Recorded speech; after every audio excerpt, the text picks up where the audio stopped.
lo tengo que admitir. Hubiera yo también clavado en esa cruz tus manos, mi Jesús, si hubiera estado ahí. Pensándolo más bien, también yo estaba ahí. Yo fui el que te escupió y tu costado hirió. Pensándolo más bien, yo fui el que coronó de espinas y dolor tu frente, buen Señor, también estaba ahí. Si hubiera estado ahí, al pie de aquella cruz, oyéndote clamar al Padre en soledad, lo tengo que admitir, te hubiera yo también dejado así morir, mirándote sufrir, si hubiera estado ahí. Pensándolo más bien, también yo estaba allí. Yo fui el que te escupió y tu costado hirió. Pensándolo más bien, yo fui el que coronó de espinas y dolor tu frente, buen Señor. Pensándolo más bien, también yo estaba allí. Yo fui el que te golpeó y de ti se burló. Pensándolo más bien, yo fui el que te azotó. Yo fui quien la cegó. Tu sala, mi Señor, también yo estaba ahí. También yo estaba ahí. También yo estaba ahí.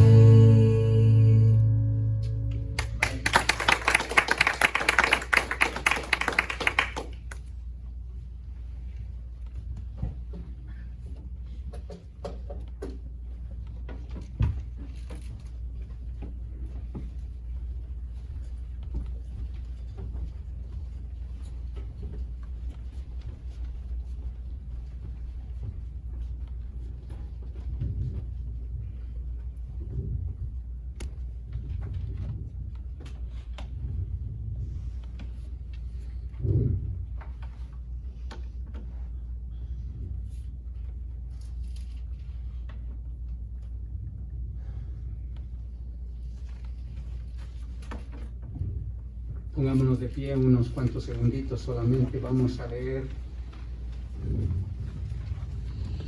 3 textos, 3 versículos de la Escritura en esta noche para meditar en este acontecimiento tan relevante para nosotros como creyentes. El primero de ellos se encuentra en 1 Corintios, en el capítulo 2, 1 Corintios capítulo 2, y vamos a leer los primeros 2 versículos que se encuentran allí.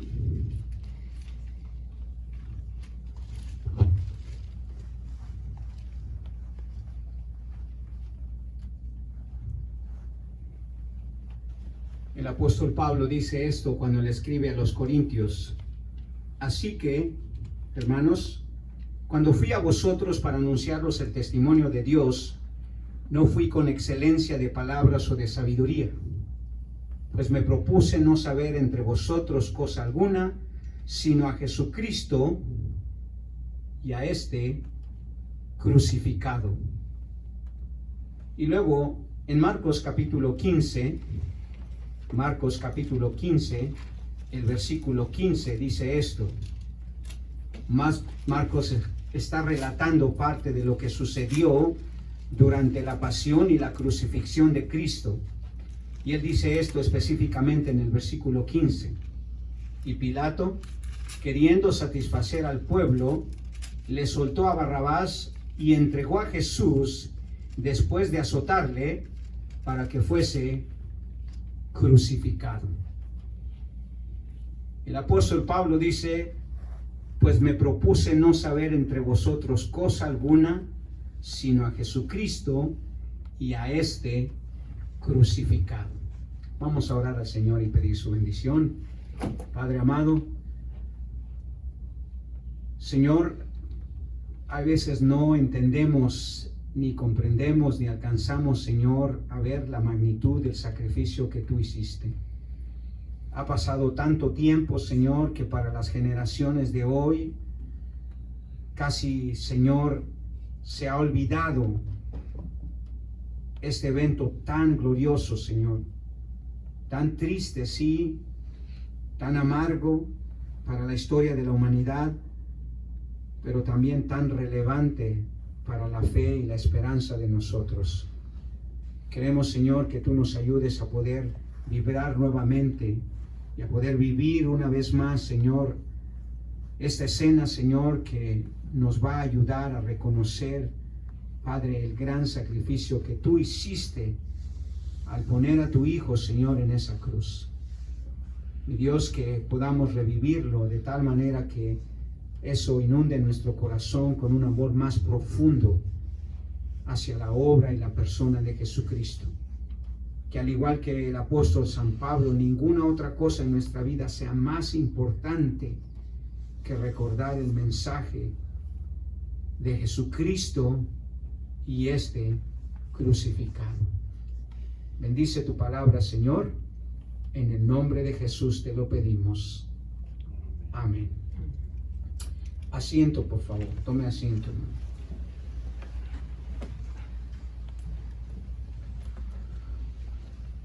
Uno se puede preguntar,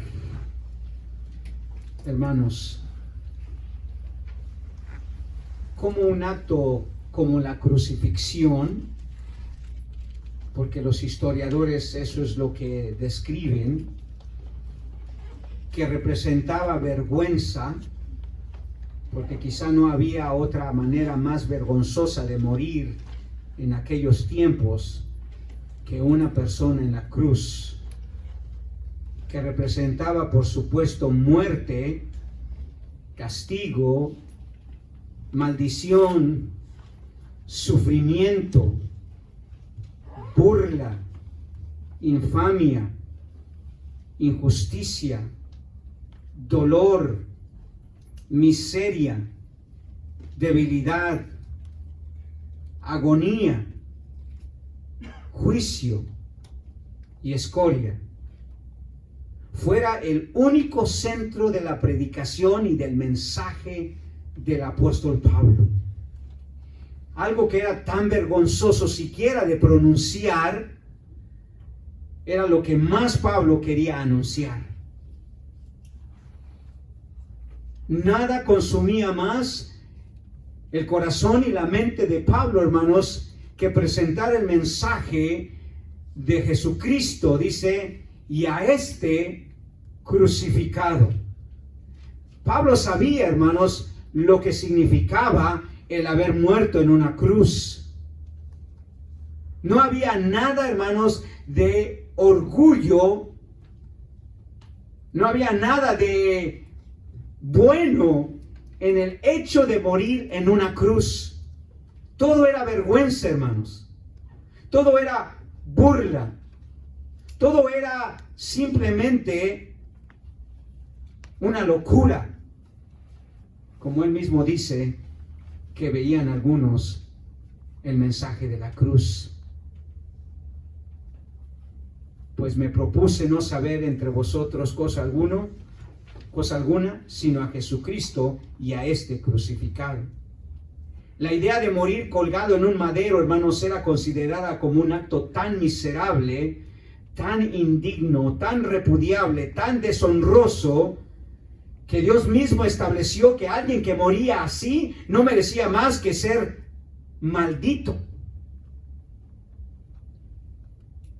En Deuteronomio capítulo 21, versículos 22 y 23, cuando el Señor dice que castiguen a alguien por algún delito, que una de sus muertes fuera ser colgado en un madero, eso era deshonroso, eso era miserable. Dice en Deuteronomio capítulo 21, versículos 22 y 23, si alguno hubiere cometido algún crimen digno de muerte, y lo hicieras morir y lo colgares en un madero, no dejaráis que su cuerpo pase la noche sobre el madero, sin falta lo enterrarás el mismo día, porque maldito por Dios es el que es colgado. Y no contaminarás tu tierra, que Jehová tu Dios te da por heredad. Dios consideraba la idea de morir en una cruz, hermanos, en un madero, algo como miserable, como deshonroso, algo solamente reservado para las personas más viles, tanto que llegaban a ser una maldición para ellos. Posiblemente Pablo, tomando esas palabras, conociendo el Antiguo Testamento, él escribió en su carta a los Gálatas en el capítulo 3, versículo 13, Cristo nos redimió de la maldición de la ley, hecha por nosotros maldición, porque está escrito, maldito todo aquel que es colgado en un madero.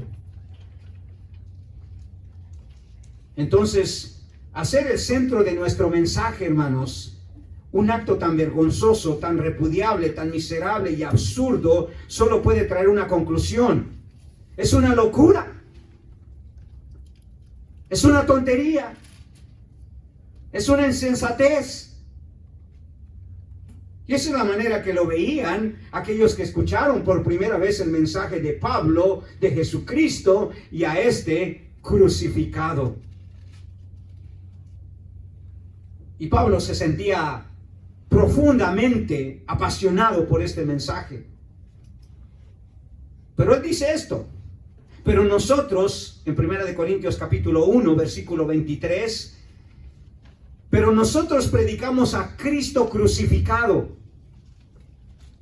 Para los judíos ciertamente tropezadero, o sea, algo ilógico, algo absurdo, algo tonto, algo indigno.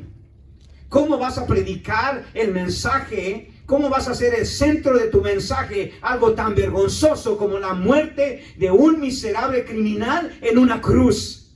¿Cómo va a ser eso el mensaje que te consume y que es lo único que quieres predicar? Y para los gentiles dice locura. Esa palabra es tan fuerte que en el griego su traducción literal es estupidez. Para los gentiles era una estupidez poder hacer el centro de un mensaje la muerte de un hombre en la cruz.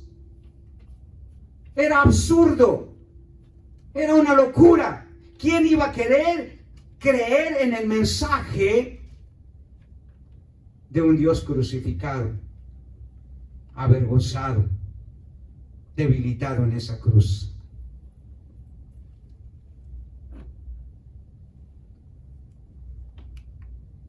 Pablo predicó un mensaje que contenía vergüenza, miseria, muerte, sufrimiento, locura, repudio y menosprecio.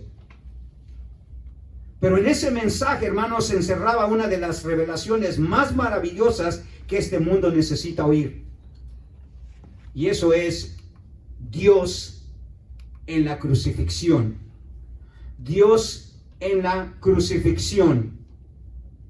Y en esa crucifixión Dios estaba presente porque estaba finalizando, hermanos, el plan maravilloso de la salvación. Estaba finalizando nuestra salvación.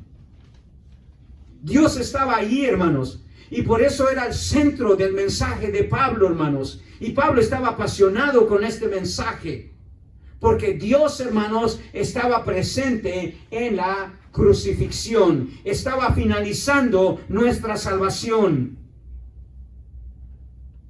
En el acto de mayor dolor, hermanos, mayor sufrimiento, mayor agonía, mayor desesperación, mayor angustia, mayor vergüenza, mayor menosprecio, mayor burla y completo desprecio, Dios estaba poniendo el punto final al maravilloso plan de la salvación.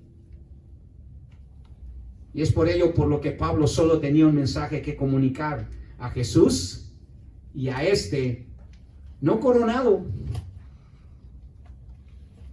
sino dice crucificado. Crucificado.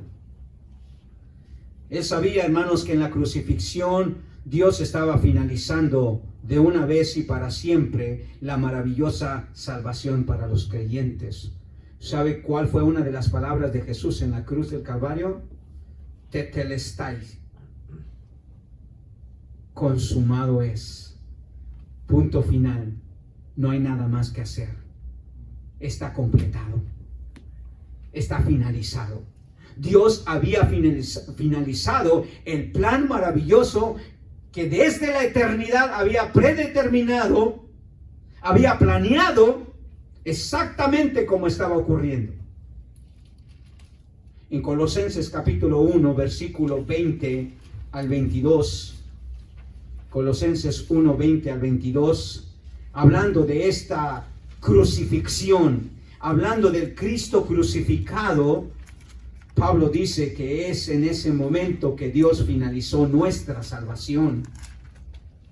En el versículo 20, como contexto dice, y por medio de Él se refiere a Jesucristo, unos versículos antes, y por medio de Él reconciliar consigo a todas las cosas, así los que están en la tierra como las que están en los cielos, haciendo la paz mediante la sangre de su cruz.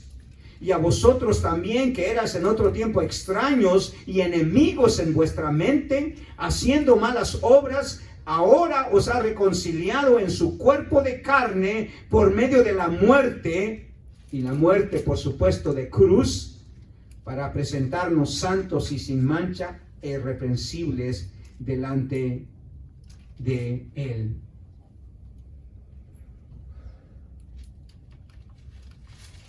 Es por ello, hermanos, que el mensaje de Pablo no contenía, no presentaba, no promovía ninguna otra verdad que a Cristo y a este crucificado. Y por supuesto la pregunta surge entonces, ¿cómo es que Dios estaba presente en la crucifixión, hermanos, finalizando nuestra salvación? ¿Cómo es que estaba presente Dios allí? Sabemos que Dios no era el que estaba en la cruz. Al menos no Dios el Padre. Pero ¿cuál es la idea de que Dios estaba presente en la crucifixión? Y para eso tenemos que regresar a los evangelios y ver cómo Dios estaba presente en esa crucifixión.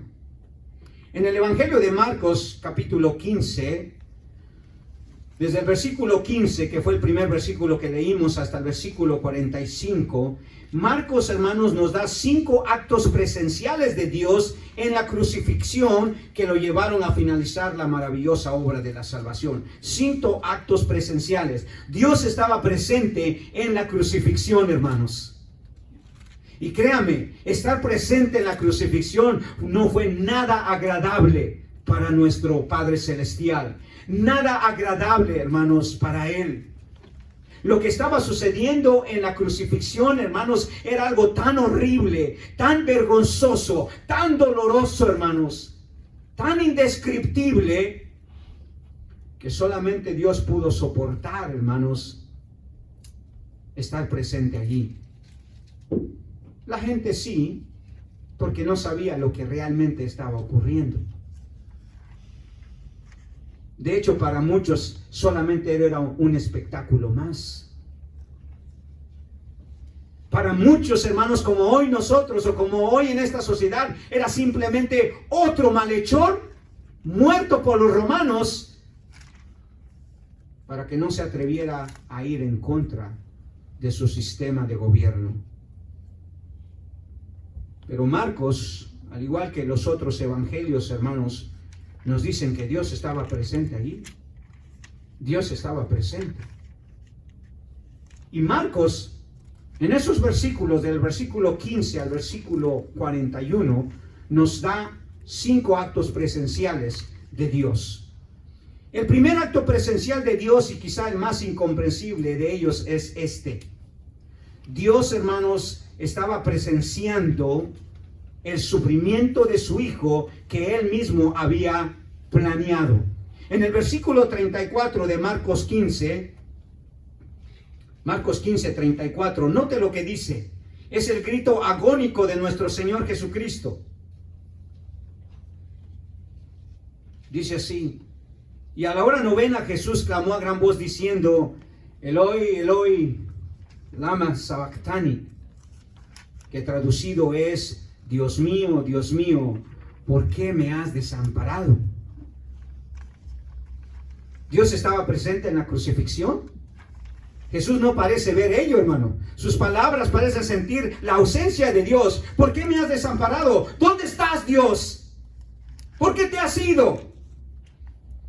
Pero eso es lo que no es eso lo que Jesús está clamando, hermanos. Dios no estaba ausente en la crucifixión. Jesús no estaba experimentando la ausencia de Dios, hermanos, sino la falta de su intervención en ese momento tan doloroso. Dios estaba literalmente dejando que su Hijo llevara el sufrimiento más terrible que una persona puede tener en este mundo, hermanos. Dios estaba presente, hermanos. Lo incomprensible de esta presencia es que Dios estaba siendo testigo de lo que Él mismo había determinado que sucediera con su Hijo. Esto es increíble, hermanos. El sufrimiento de Jesús había sido determinado por la soberana de Dios mismo, por la soberana voluntad de Dios. Dios había decidido que su Hijo sufriera ese castigo, esa muerte, ese dolor, ese sufrimiento. El profeta Isaías, en el capítulo 53 que leyó nuestro hermano Jesús, en el versículo 10 dice, con todo eso, Jehová, o Dios, quiso quebrantarlo, sujetándolo a padecimiento. Sí, hermanos, Dios estaba presente en la crucifixión, estaba siendo testigo de lo que Él mismo había planeado hacer para finalizar nuestra salvación, la salvación suya y mía. Dios había decidido que su propio Hijo fuera a sufrir. Y uno se pregunta, ¿qué padre es ese? ¿Qué clase de padre es ese que planea con toda la intención, hermanos, el sufrimiento de su propio Hijo? Y un sufrimiento no cualquiera, hermanos. Un sufrimiento que sabemos que fue completamente terrible. Dios estaba dejando a su Hijo a merced de sus verdugos, hermano, para que lo castigaran, para que lo masacraran, para que le infringieran el dolor más imaginable, hermanos. Él lo hizo, Él lo determinó, Él puso allí a Jesús en esa cruz para sufrir, hermanos. No fue usted, no fue los romanos, fue Dios quien decidió, hermanos, el sufrimiento de su Hijo. Y eso es inexplicable, hermanos. Pero Dios estaba presenciando el sufrimiento que Él mismo había planeado para su Hijo. El apóstol Pedro lo entendió así. En Hechos capítulo 2, versículo 22 y 23, el apóstol Pedro dice esto en su famoso sermón. Nos hace ver, hermanos, la realidad de que Dios mismo llevó al sufrimiento a su Hijo. Varones israelitas, Hechos 2:22, varones israelitas, oíd estas palabras: Jesús Nazareno, varón aprobado por Dios entre vosotros con las maravillas, prodigios y señales que Dios hizo entre vosotros por medio de Él, como vosotros mismos sabéis. A este, escuche bien esto, a este entregado por el determinado consejo y anticipado, que dice, conocimiento de Dios, prendiste y mataste por mano de inicuos, crucificándole. O sea, Dios lo sabía, Dios lo había planeado, Dios lo había determinado, que el sufrimiento de su Hijo fuera una realidad para así poder finalizar nuestra salvación, hermanos. Eso le habla de un gran amor, hermano. Eso le habla de un inmenso amor, de un amor inexplicable. Yo no estaría dispuesto, hermanos, en lo más mínimo que mi hijo sufriera por usted, menos sabiendo la clase de persona que usted era. Un asesino, un adúltero, un mentiroso, un egoísta, un hipócrita, un pecador. ¿Estaría dispuesto a dar a su hijo el sufrimiento por los pecadores? No. Pero Dios estaba presenciando, hermanos. Dios estaba presente en la crucifixión, viendo el sufrimiento de su propio Hijo. Y lo increíble de ello es que Él había determinado ese sufrimiento. Él lo había planeado. Él lo había decidido. Y eso es la grandeza de Jesús, hermanos. Él lo sabía. Él lo sabía. Hermanos, ahí estaba Dios presente en la crucifixión, finalizando lo que Él había planeado, la muerte de su propio Hijo. Estaba siendo testigo de cómo su Hijo estaba siendo la máxima prueba de amor que este mundo tiene, hermanos. Dios estaba presente para que se llevara a cabo la maravillosa verdad que Juan revela en su Evangelio, que muchas veces, hermanos, sabemos, leemos, escuchamos, pero no alcanzamos a distinguir, hermanos, no alcanzamos a comprender lo que ese versículo implica. Pero si usted lo lee con atención, es exactamente el punto que estamos tratando. Dios estaba presenciando, hermanos, el sufrimiento de su propio Hijo que Él había planeado. ¿O no es lo que Juan quiere decir cuando dice, porque de tal manera amó Dios al mundo que ha dado, ¿qué dice? A su Hijo unigénito, para que todo aquel que en Él crea no se pierda, mas tenga vida eterna. Dios lo dio. Es como que si Dios dijera, aquí está mi Hijo, háganlo sufrir. Háganle lo que ustedes quieran. Y fue así, hermanos.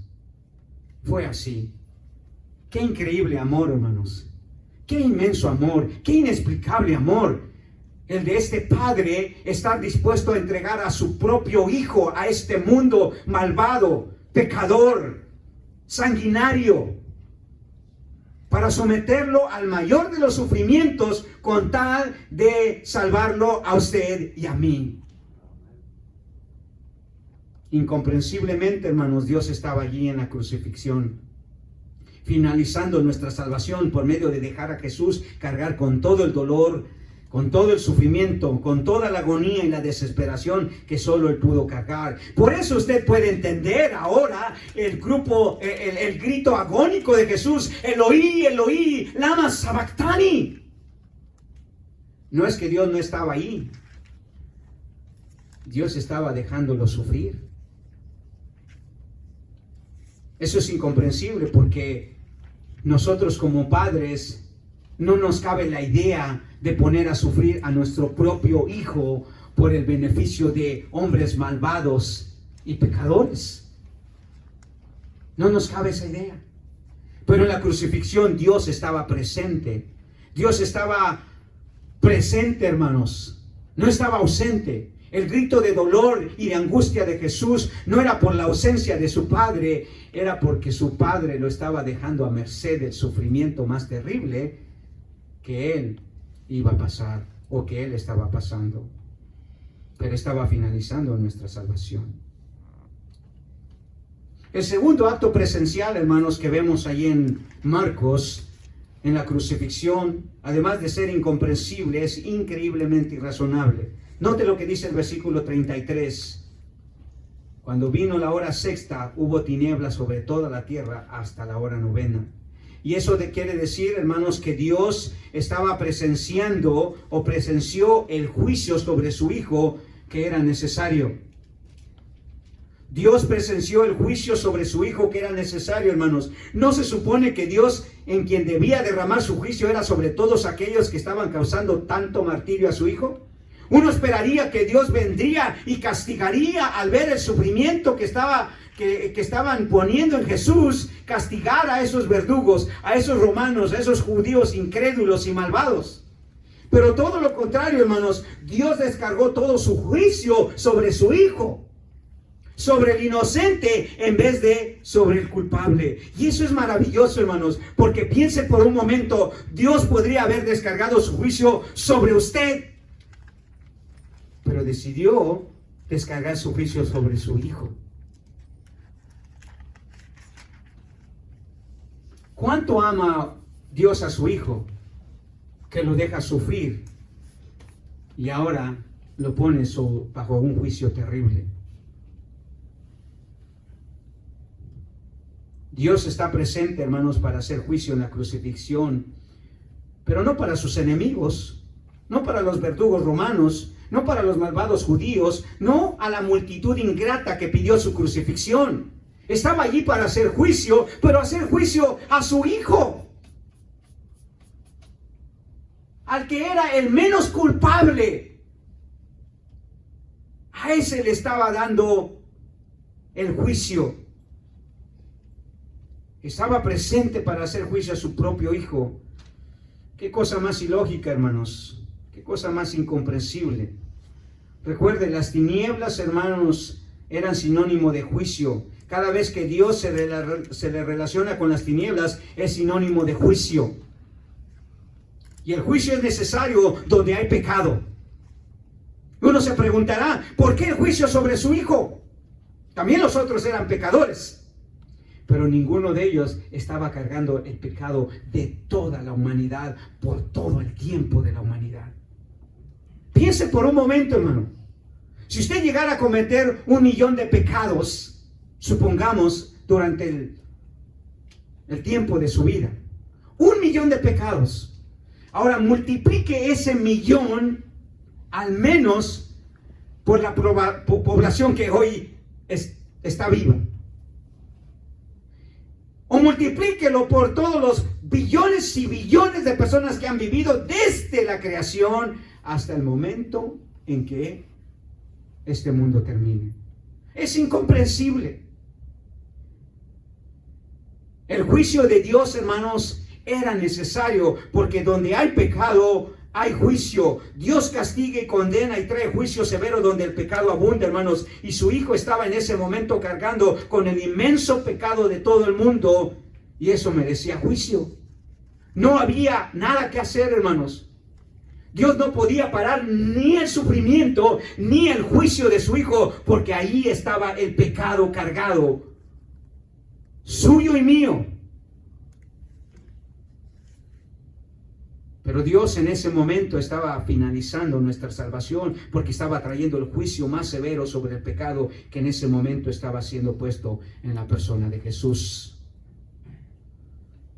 El apóstol Pedro, que no estuvo allí en la crucifixión, pero que sabía de la crucifixión y sabía lo que implicó, escribió esto en su primera carta, primera de Pedro 2:24. Mire lo que dice. Primera de Pedro 2:24. Eso es lo que dice. Quien llevó él mismo nuestros pecados, ¿qué dice? En su cuerpo sobre el madero, para que nosotros, estando muertos a los pecados, vivamos a la justicia, y por cuya herida fuimos sanados. Exactamente lo que había dicho Isaías. Mas él dice, herido fue por nuestras transgresiones, molido por nuestros pecados, el castigo de nuestra paz fue sobre él, y por su llaga fuimos curados. Sí, amados hermanos, Dios estaba presente en la crucifixión, derramando su juicio sobre el pecado de toda la humanidad, pero en un solo hombre. Y por incomprensible que parezca, hermanos, Dios decidió que la cruz de su Hijo, que en la cruz su Hijo no solo fuera sacrificado, sino también cargara con todo el pecado del mundo.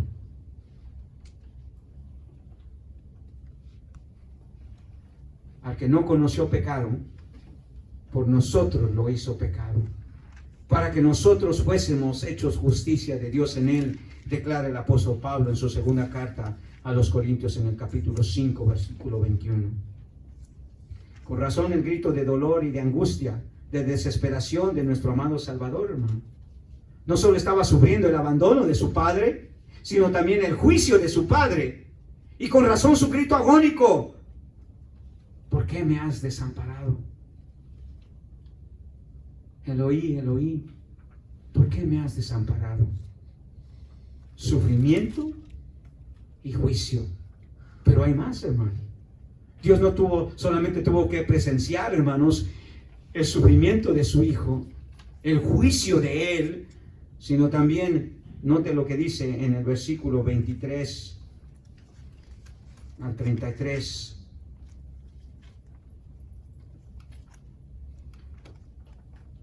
En el versículo 23 del Marcos capítulo 15, note lo que dice.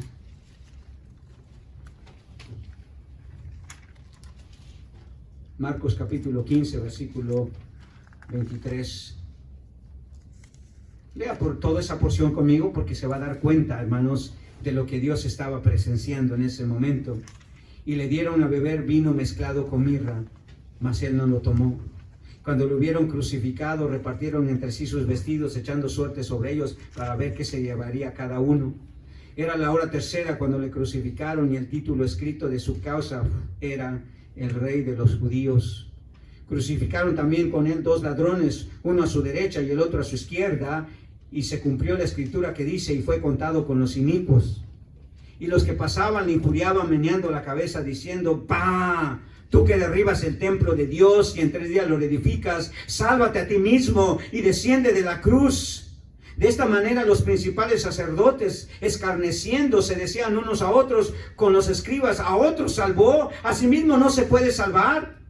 El Cristo, el Rey de Israel, descienda ahora de la cruz para que veamos y creamos. También los que estaban crucificados con él le injuriaban. No había nadie, hermanos, que no estuviera haciendo burla y escarnio de Jesús.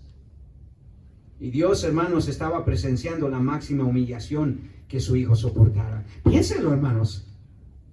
El clímax de lo que Dios estaba presenciando en su Hijo iba cada vez más y más y más en aumento. Primero su sufrimiento, luego su juicio, ahora su humillación. No solo le bastó a Dios, hermanos, poner a su Hijo en esa cruz a sufrir, a llevar el juicio de todos nosotros, a pagar el pago de nuestro pecado, sino ahora permite una terrible, una profunda humillación para Él. Y hermanos, la clase de humillación que pasó el Señor, cualquiera de nosotros no lo hubiera soportado. La declaración más teológica, más asombrosa que usted puede encontrar en las Escrituras es que Dios llevó, hermanos, a su Hijo de la gloria a la miseria, de la exaltación a la humillación. Pero eso era necesario para finalizar nuestra salvación. Si Jesús, hermanos, no se hubiera venido a humillar, usted y yo no pudiéramos habernos salvado. Dios no podría haber salvado a la humanidad. La humillación era necesaria, estaba planeada.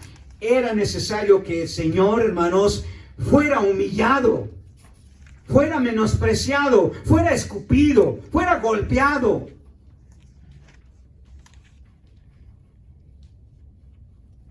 Dios finalizó nuestra salvación, hermanos, no con un acto de gloria, no coronando a Jesús y sentándolo en un trono,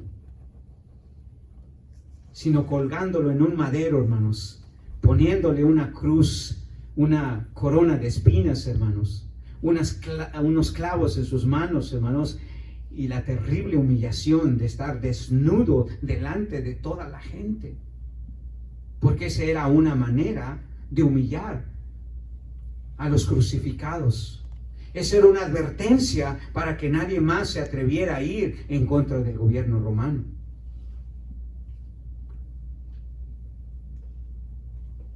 Morir en una cruz fue la manera más humillante que una persona podía morir, hermano. Y eso fue lo que Dios hizo con su Hijo, lo llevó a morir de una manera más humillante. Permitió, hermanos, que su Hijo pasara por la más profunda humillación. Yo no sé cómo se sentiría usted si humillaran delante de su hijo de la misma manera que humillaron a Jesús, hermano, delante de su Padre. Pero es una humillación terrible. El profeta Isaías nos lo recuerda, ¿se recuerda? En el versículo 2 y 3 de Isaías 53 dice, subirá cual renuevo, hablando de el Señor Jesucristo, subirá cual renuevo delante de él y como raíz de tierra seca, no hay parecer en él ni hermosura. Fíjese, Jesús pudo haber enviado a su hijo, hermanos, con toda la hermosura, hermano, con toda la belleza, con todo el esplendor, hermano. El hombre más perfecto que hubiera caminado sobre la tierra, no. Fue como cualquier simple judío, hermanos. Posiblemente ni siquiera atractivo, según Isaías. Le veremos más inatractivo para que lo deseemos. Despreciado y desechado él entre los hombres, varón de dolores, experimentado en quebranto, y la máxima humillación está aquí. Y como escondimos de él el rostro, dice, fue menospreciado y no lo estimamos. No hay nada más humillante, hermanos, que las personas más inútiles y más indefensas de este mundo fueran las que estuvieran humillando, hermanos, al ser más poderoso de este universo. Pero eso estaba ocurriendo. La humillación que Jesús estaba pasando era terrible, hermanos. Los autores del Nuevo Testamento entendieron este concepto teológico muy bien. Para que Jesús lograra nuestra salvación, primero tenía que pasar por la humillación. ¿Se acuerda aquella declaración majestuosa de Pablo acerca de esta profunda humillación?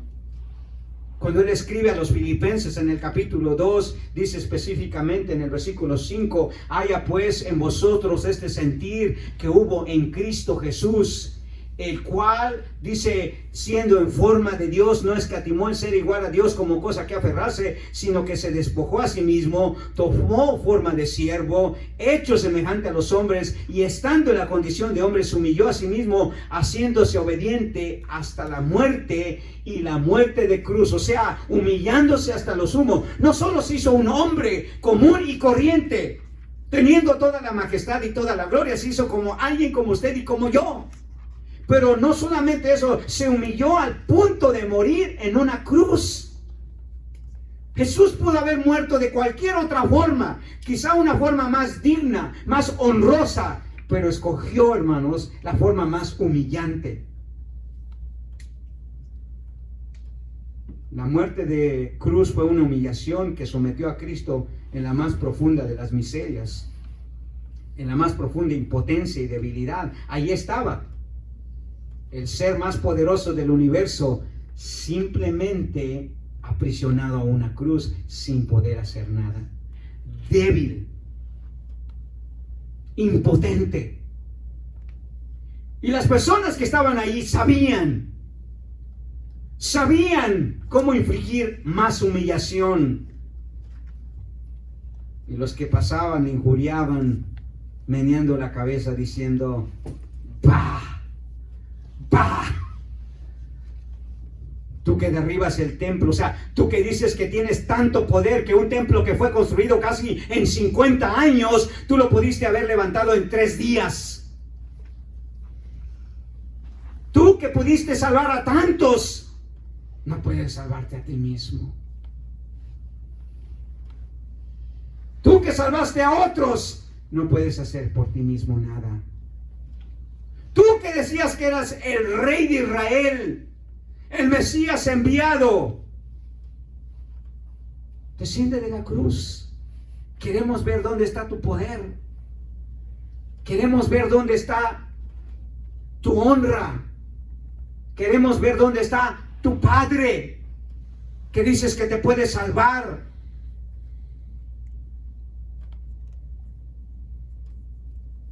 También los que estaban crucificados con él injuriaban. ¿Se acuerdan de los 2 ladrones?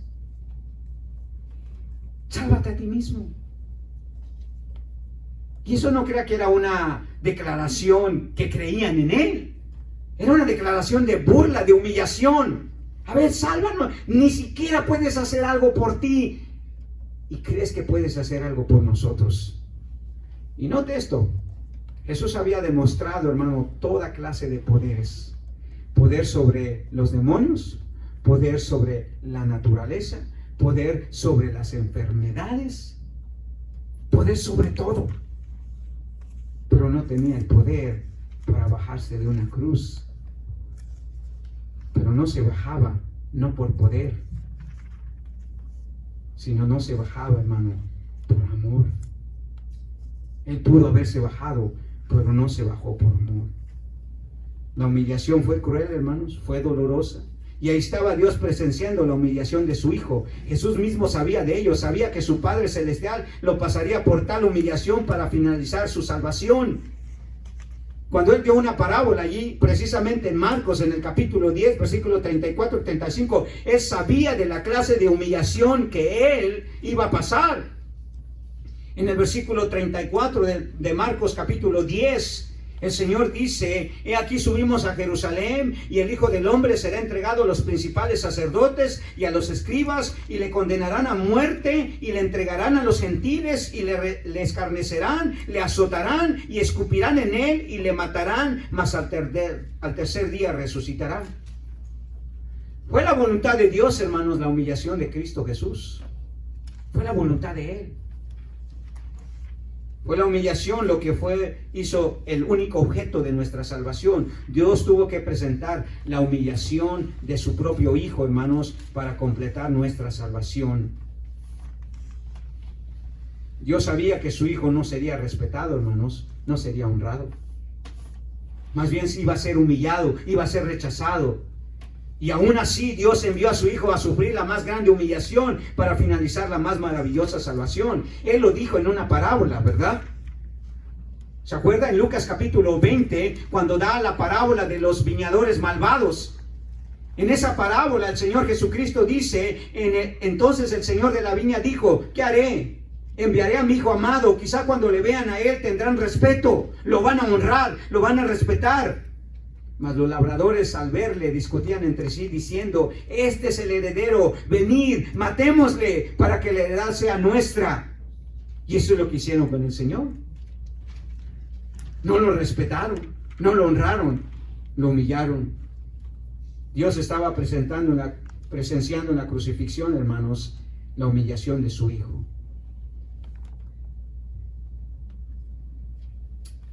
El cuarto acto de presencia que el Señor presenció de su Hijo, hermanos, en el versículo 37 y 38, Dios no solamente estaba presenciando, hermanos, el sufrimiento, la humillación y el juicio de su Hijo, sino también el sacrificio de su Hijo para abrir el acceso directo al cielo.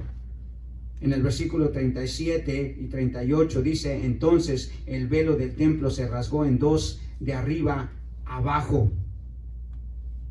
El velo era un símbolo de una pared divisoria, hermanos, entre Dios y su pueblo. Solo unos pocos cuantos podían estar detrás de ese velo. Y una vez por año, los sumos sacerdotes, hermanos, eran los encargados de entrar a ese lugar llamado el lugar santísimo, que era o representaba la misma presencia de Dios. Y el velo estaba puesto allí para que nadie tuviera acceso más que aquellos que habían sido escogidos para ello.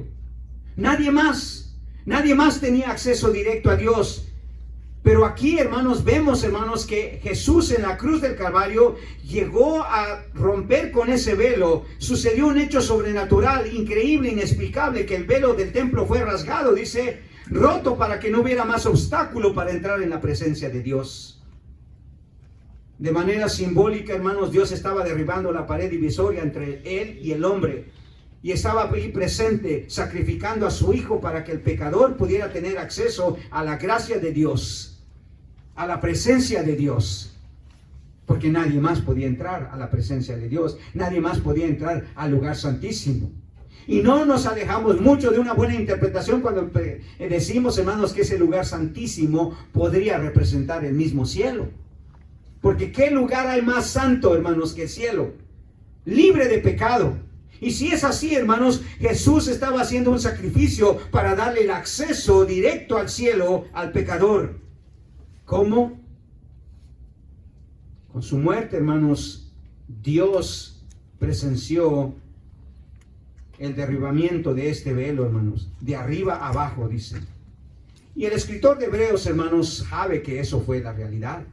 Sabe que esa fue la interpretación que se dio. En el versículo 11 y 12 del capítulo 9 de Hebreos, mire lo que dice el escritor de Hebreos.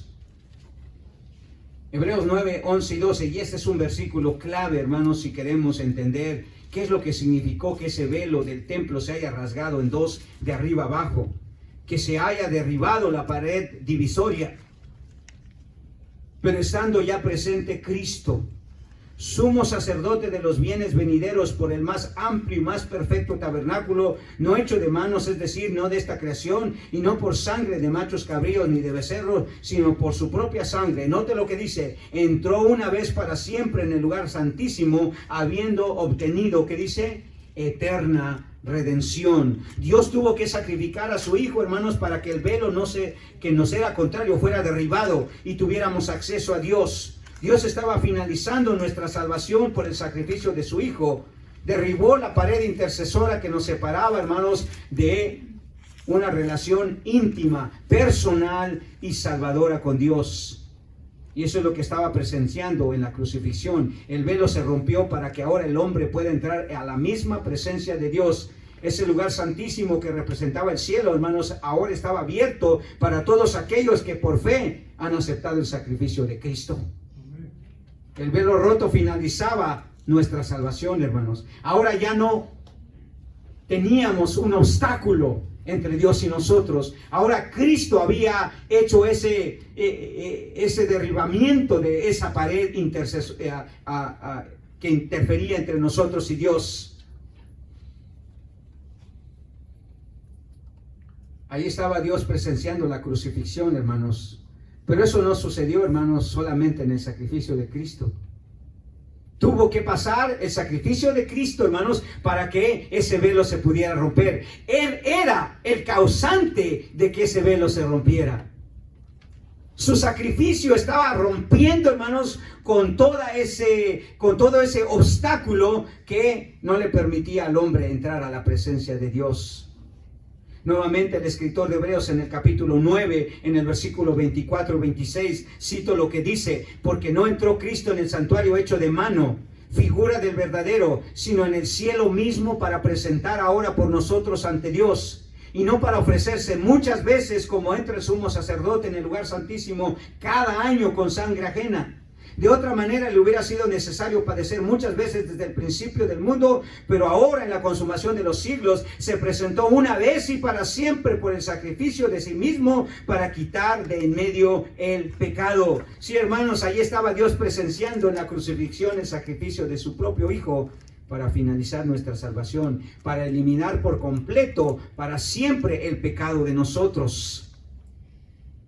Y eso es lo que logró Cristo, hermanos. El acceso directo de nosotros a Dios.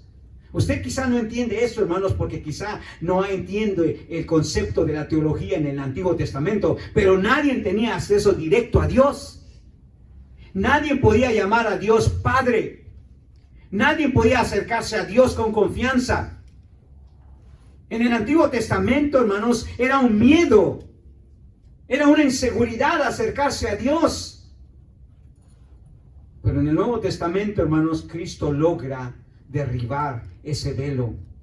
Y ahora nos da acceso directo al cielo. Ahora nos da acceso directo a la presencia de Dios. El apóstol Pedro, en su primera carta, en el capítulo 18, recobra muy bien esto.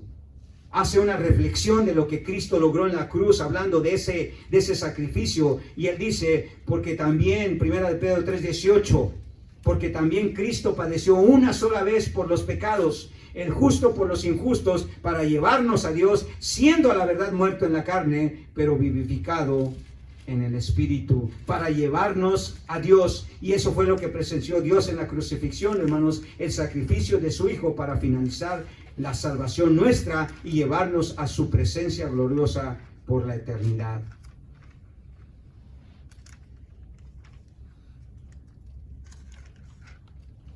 El quinto acto presencial, hermanos, de Dios en la crucifixión en el versículo 39. Miren lo que dice. Y el centurión estaba frente a él. Viendo que después de clamar había expirado así, dijo, verdaderamente este hombre era hijo de Dios.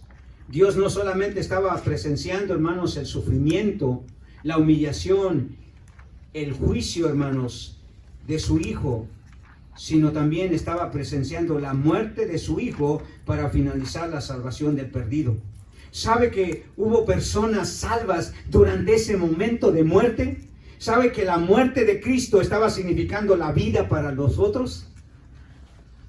En ese momento, hermanos, Cristo estaba muriendo, pero otros estaban a punto de verdaderamente llegar a vivir. Y el centurión fue uno de ellos. No sé cómo llegó a la conclusión, hermanos, este centurión. Recuerde, era un centurión, era un hombre encargado de 100 soldados. Posiblemente este centurión fue el encargado de llevar a Jesús a ser apresado, de pasarlo por el juicio tanto religioso, tanto político. Quizá este centurión, hermanos, estuvo desde la misma noche del jueves, posiblemente a la 1 o 2 de la mañana, cuando fue apresado nuestro Señor. Y toda la mañana despierto, todo el día despierto. Desde el jueves a la 1 de la mañana, quizá a las 11 de la noche, quizá hasta el viernes, hermanos, a las 3 de la tarde, este hombre había sido testigo ocular de todo lo que Jesús había pasado, de su juicio, de su sufrimiento, de su humillación, de cómo él nunca dijo nada, como cordero mudo, dice, estaba delante de sus trasquiladores. Nunca había visto tal cosa. Cuando llegó el momento de quizá pronunciar algún tipo de juicio contra esta turba, hermanos, contra estos verdugos, contra él mismo quizá, porque era el encargado de la ejecución de Jesús, solo le oyó escuchar a Jesús: Padre, perdónalos porque no saben lo que hacen. Este hombre posiblemente, hermanos, las palabras de Jesús tocaron su corazón, que al momento que Jesús murió no pudo más que decir: verdaderamente este hombre es el Hijo de Dios. Y llegó a la conclusión de que aquel que estaba colgado en la cruz no era simplemente un hombre, no era simplemente un malhechor. Algo había en ese hombre que, a pesar de todo el sufrimiento, él todavía pudo gritar a alta voz: consumado es, Padre, perdónalos porque no saben lo que hacen. Y estamos seguros, hermanos, según la historia, que este centurión fue salvo en ese momento. Pero no solamente él, no solamente él. Porque de acuerdo a Lucas capítulo 23, también uno de los malhechores llegó a tener vida en ese momento. En Lucas capítulo 23, versículo 47, si usted se recuerda, dice en Lucas 23, 42 y 43, y dijo a Jesús, uno de los malhechores: acuérdate de mí cuando vengas en tu reino. Entonces Jesús le dijo: de cierto te digo que hoy estarás conmigo en el paraíso. Hermanos, Dios estaba presenciando la muerte de su Hijo para finalizar la salvación del perdido. Dios presenció la muerte de su Hijo para traer vida a los pecadores. Esa era la cruda realidad. Dios tenía que ver la muerte de su Hijo para traer la vida de los pecadores. Jesús lo había descrito perfectamente con esta analogía, cuando él dijo allí en Juan capítulo 12: ha llegado la hora para que el Hijo del Hombre sea glorificado, hablando de su crucifixión, hablando de su muerte. De cierto os digo que si el grano de trigo, o sea, que si yo no muero y cae en la tierra y muere, queda solo, pero si muere, lleva fruto. El fruto de la muerte, hermanos, fue la vida para nosotros. Y Jesús, recuerden lo que dijo. No dijo: yo he venido para que tengan muerte y muerte en abundancia. Yo he venido para que tengan vida y vida en abundancia. Pero para ello, yo necesito morir. El Padre tenía que llevarlo a la muerte. ¿Qué es más importante, su nacimiento o su muerte? Las dos. Porque Dios lo llevó a ese nacimiento por obra del Espíritu Santo, y Dios lo llevó a esa muerte por medio de esa cruz. Pero el resultado, hermanos, es lo maravilloso. El resultado fue vida para nosotros. Nada pudo ser más doloroso, hermanos, que Dios presenciar la muerte de su único Hijo amado. Ni siquiera imaginamos lo que esto significó para el Padre, hermanos, y para el Hijo. No sé, hermanos, pero mi mamá me ha dicho, hermanos, que no ha sentido mayor dolor en toda su vida que ver muerto a sus 2 hijos. Yo creo que ninguna madre, hermanos, ningún ser humano, ningún padre amoroso, hermanos, soportaría la muerte de su hijo. Sería de grande dolor, hermanos. Pero Dios presenció la muerte de su propio hijo, de su único hijo. Pero la muerte de su hijo trajo vida a sus criaturas, hermanos. Isaías capturó perfectamente este drama cuando dijo en su profecía del sufrimiento de Cristo. Dice, verá linaje. Con todo eso Jehová quiso quebrantarlo, sujetándolo a padecimiento. Cuando haya puesto su vida en expiación por el pecado, dice, verá linaje. Lo que significa eso, verá el fruto de su aflicción. Hombres y mujeres vendrán a la vida, serán salvos por medio de esa muerte. La muerte trajo vida, hermanos. Y no hay más que podemos decir en cuanto a eso, sino que Dios, hermanos, tuvo que llevar a la muerte a su hijo. Imagínense, hacer nacer a su hijo simplemente con el único propósito de morir.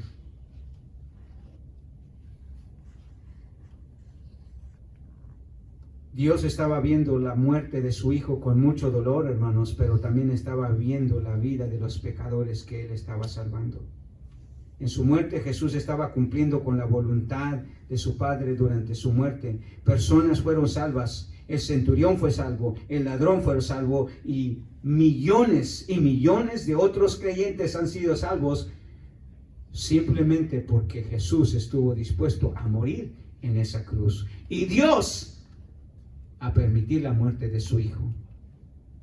¿Pudo haber encontrado otra manera de salvar a la humanidad, hermanos, Dios? Claro que sí.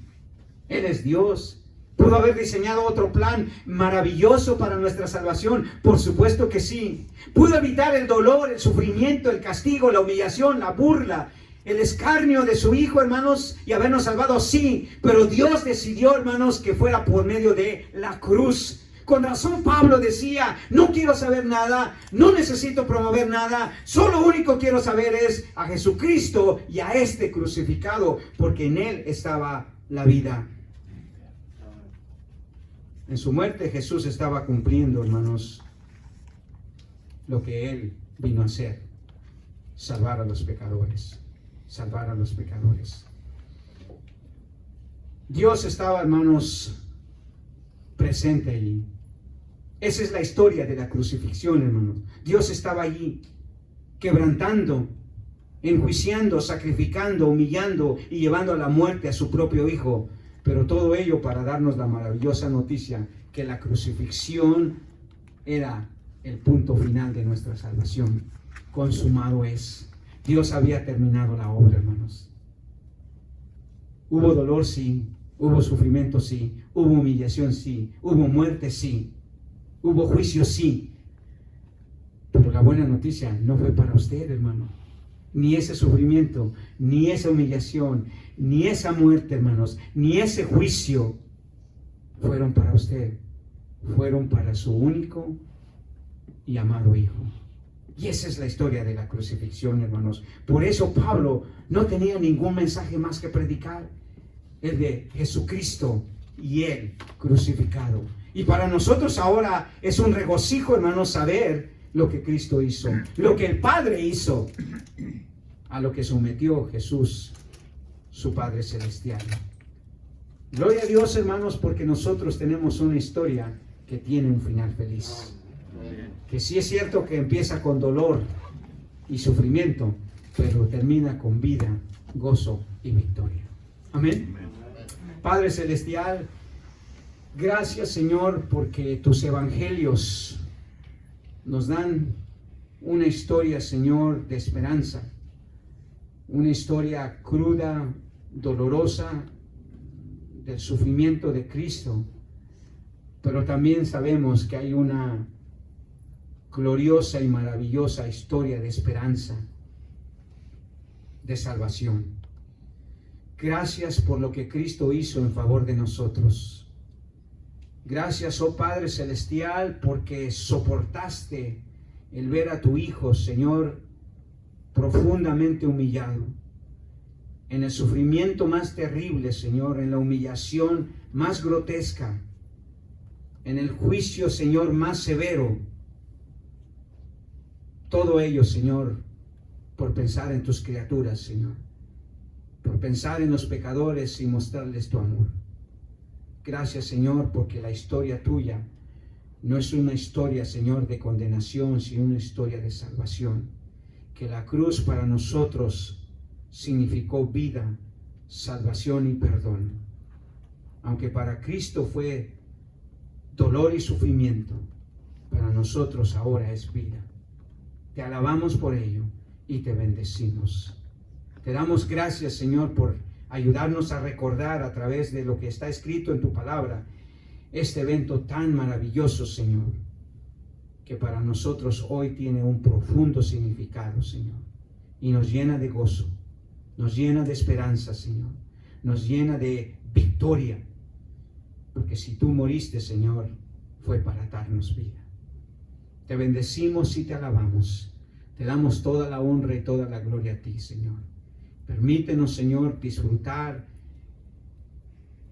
y, Padre, regocijarnos en esta salvación que tú nos has dado. Y que nuestras vidas sean un reflejo, Señor, de gloria y honra para ti. En el nombre de Jesús te damos honra y gloria. Amén y amén. Gloria a Dios, hermanos. Vamos a entonar.